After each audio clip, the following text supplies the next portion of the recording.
asiyefaa tuseme huyu ana kasoro 1, 2, 3, hatufai kwa huko mbele tunakokwenda. Tukitoa mwanya, ndugu zangu, tukipitisha wanaotafuta tu na mie ni wemo, ndio tunapata wale wanaokwenda huko, chama kinakuwa Gwajimanized.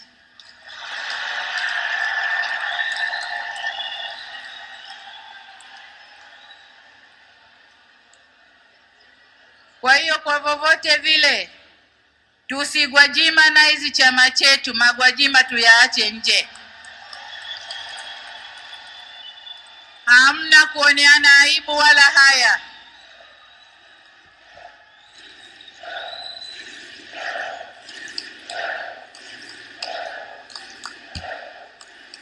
CCM oye!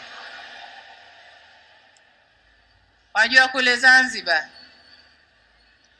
kuna mtu aliimba, mcheza ngoma si yake lazima ataharibu. Akasema hawi sawa na wenzake, yeye anakuwa majudhubu. Majudhubu ni mtu ambaye hazimo hivi.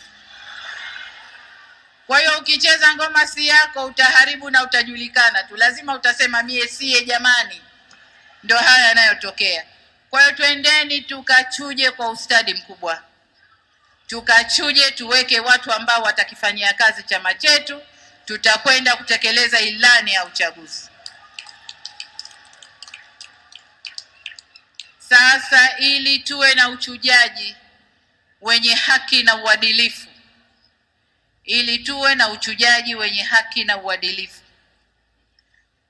wale walioko kwenye vikao vya uchujaji ambao wana nia ya kugombea, tunaomba watoe taarifa mapema, watupishe.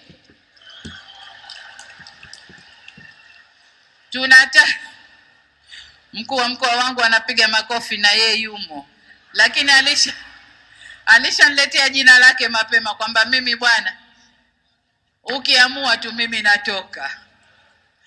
Kwa hiyo kwa upande wa serikali tulishapata majina, bado upande wa Chama cha Mapinduzi, kwa sababu tukikuacha mpaka uchukue fomu tayari utakuwa umeshasababisha hasara kwa wenzio. Nimemwambia katibu mkuu ifikapo tarehe 1 mwezi ujao, kesho kutwa, niwe tayari tumepata majina ya wenye nia ya kugombea.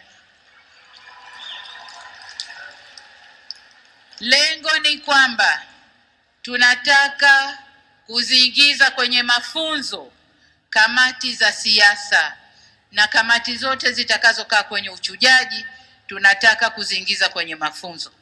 Sasa wakikaa upande mapema, watakaoingia watapata fursa ya kuingia kwenye mafunzo na wataifanya kazi jinsi inavyotakiwa. Kwa hiyo